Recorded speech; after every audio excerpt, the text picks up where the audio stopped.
Bom, o Ministério da Educação do governo Bolsonaro rebate as informações da equipe de transição do presidente Lula e diz que o Estado brasileiro não está quebrado. Os detalhes agora com Paula Lobão. Esses relatórios trazem o diagnóstico da situação do governo atual e também apresentam sugestões para os 100 primeiros dias de governo de Lula. O principal ponto em comum é a situação do orçamento. Os técnicos da equipe de transição afirmam que faltam recursos para as políticas públicas. O grupo temático do planejamento, por exemplo, diz que o Brasil tem uma dívida de 5 bilhões de reais com órgãos internacionais. Entre eles, a Organização das Nações Unidas, a ONU, a Organização Mundial do Comércio, a OMC, e a Organização Internacional do Trabalho, a OIT. A política externa do governo transformou o Brasil num pária. Mas não é só um pária, é um pária que deve 5 bilhões para os organismos multilaterais. Isso significa que o Brasil será excluído desses fóruns. Não tem direito a voto, não tem direito à participação, não tem direito ao concerto das nações. E é uma dívida pesada que também não tem previsão orçamentária para o ano que vem. O grupo temático de direitos humanos afirma ter encontrado contratos no valor de 172 milhões de reais para a compra de bebedouros e aluguel de guindastes pagos pelo Ministério da Mulher, Família e dos Direitos Humanos. E o grupo técnico de cidades afirma que o orçamento para a prevenção de desastres naturais para cada cidade do Brasil é de apenas R$500. No orçamento hoje previsto do Ministério não há recursos suficientes para a conclusão de obras prioritárias. Nem tem dinheiro para a prevenção de desastres. Desastres como aqueles que todos nós brasileiros constatamos ocorrer no mês de janeiro em decorrência das intensas chuvas, sobretudo nas regiões, na região sudeste, na região norte, na região nordeste do país, não tem dinheiro para obras de contenção de encostas, nem de prevenção de desastres. Os relatórios da equipe de transição também trazem uma proposta em comum para o próximo governo de Lula: fazer um revogaço de medidas. O futuro ministro da Justiça, Flávio Dino, inclusive já disse que vai revogar os decretos do presidente Jair Bolsonaro sobre posse e porte de armas. Outra sugestão da equipe de transição a Lula é criar e recriar ministérios, como o Ministério dos Povos Originários e o Ministério da Cultura, além de desmembrar pastas, como o Ministério da Economia, que deve voltar a se chamar Ministério da Fazenda, e com a volta do Ministério do Planejamento em separado. O Ministério da Economia rebateu as declarações do governo de transição sobre a situação das contas públicas. A pasta comandada por Paulo Guedes emitiu uma nota. Disse que as declarações de que o Estado brasileiro está quebrado não são compatíveis com a realidade. Deu como exemplo o superávit primário, que, segundo o Ministério da Economia, é de cerca de 23 bilhões e meio de reais. O primeiro desde 2013, quando o Brasil era presidido por Dilma Rousseff. O Ministério da Economia afirma também que, na avaliação do Banco Mundial, o Brasil foi considerado o segundo país do mundo com a mais alta maturidade em governo digital, rebatendo as críticas da equipe de transição sobre o investimento atual do governo para os serviços digitais. O Ministério da Economia explicou que o aumento de salários de servidores foi impactado pela pandemia de Covid-19, que impediu a aprovação de novos reajustes, mas que o projeto orçamentário para 2023 reservou 10 bilhões e meio de reais para aumentar o salário dos servidores em pelo menos 5%. E lembrou que em 2019 o governo federal fez o pagamento da última parcela do reajuste dos salários dos servidores públicos, decidido em 2016 no governo de Michel Temer. Bom, para participar do Jornal da Manhã, segunda edição de hoje, a gente convida o Diogo Schelp, nosso comentarista. Bom dia, Diogo, seja bem-vindo.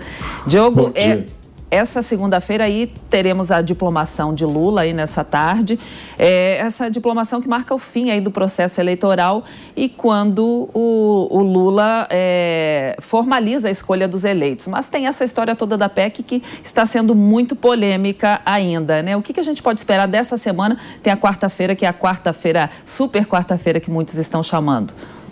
Exatamente, bom dia a todos. Olha, a gente tem essa semana uma semana decisiva, né? A diplomação de Lula e Alckmin hoje, que não há tanta dúvida em relação a isso, apesar dos protestos que estão acontecendo ou que estão sendo marcados para hoje contra essa diplomação, por uma parcela dos eleitores que obviamente ficaram insatisfeitos com o resultado, alguns dos quais inclusive estão, né, pedindo intervenção das Forças Armadas para de alguma forma reverter o resultado, que obviamente é um tipo de crime, né, uma incitação ao crime previsto inclusive no Código Penal.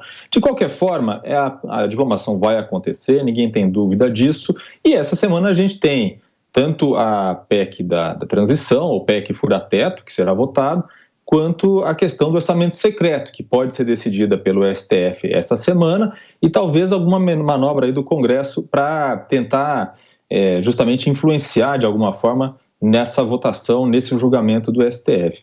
Eu gostaria de comentar uma coisa muito interessante aí sobre a notícia, né, a reportagem que a gente ouviu sobre as respostas do Ministério da Economia ao que a equipe de transição falou. Eu vejo como duas coisas diferentes, né? O que a equipe de transição está chamando de Estado quebrado, na verdade, é o fato de que muitas áreas essenciais do governo não receberam recursos orçamentários, não receberam investimentos na medida em que essa equipe de transição considera que seria necessário, por exemplo, na área de educação, na área de saúde. É verdade, por exemplo, que o que se investiu no programa Minha Casa Minha Vida foi um valor bem baixo ao longo desses anos, e agora o próximo governo tem novas prioridades e pretende investir mais. Já o que o Ministério da Economia está dizendo é, por exemplo, que o Brasil teve, né, o governo atual conseguiu uma dívida bruta, reduzir a dívida bruta do Estado em relação ao que era, por exemplo, em 2018. Então, é uma visão diferente do que é considerado um Estado quebrado, né? Eles estão falando de coisas diferentes e é absolutamente natural que quando há uma transição de governo de um grupo político para outro, o que chega falando mal, chega tentando se diferenciar daquilo que aconteceu antes. Foi assim em 2003, quando Lula assumiu pela primeira vez e chegou falando que o que ele tinha recebido de Fernando Henrique era uma herança maldita na economia. Não era uma herança maldita, mas ele chegou dizendo isso até para agradar a sua base militante. Para comentar também as questões aí da PEC fura-teto e outras questões políticas, a gente recebe também aqui o cientista político Adriano Cerqueira. Muito bem-vindo. Bom dia, professor. Bom dia, Cláudia. Bom dia, Joftel. É sempre um prazer estar com vocês. Com certeza, né? A gente teve uma forte transição de governo, de orientação política, inclusive econômica, né? A proposta do governo Bolsonaro, quando assumiu, era exatamente de enfrentar uma terrível crise fiscal do Estado brasileiro, por conta, né, das gestões petistas, principalmente o segundo mandato de Lula e os mandatos da Dilma, né? Foi uma gestão tão onerosa para o Estado brasileiro e também para suas estatais, que acabou gerando crime, né, de responsabilidade fiscal, né, que foi a base para o impeachment da Dilma, né, um impeachment bastante correto, constitucional e dentro da legalidade. A gestão Temer que se seguiu e a própria do Bolsonaro, no caso específico, né, do Paulo Guedes, teve a missão de tentar reestruturar financeiramente o Estado. A grande prioridade era essa, né? Lembrando que quando foi votada a PEC do teto, a ideia durante 20 anos o Estado brasileiro ter um forte limite de gasto por conta do desastre financeiro que tinha sido gerado, com graves consequências econômicas, inclusive de forte inflação. Então não é estranho para mim que agora que a gente vai ter um novo governo Lula, há uma disposição de se votar justamente a PEC do fura-teto, né? Lembrando que o PT foi contra a PEC do teto, o DNA do PT é um DNA de gastar bastante, né?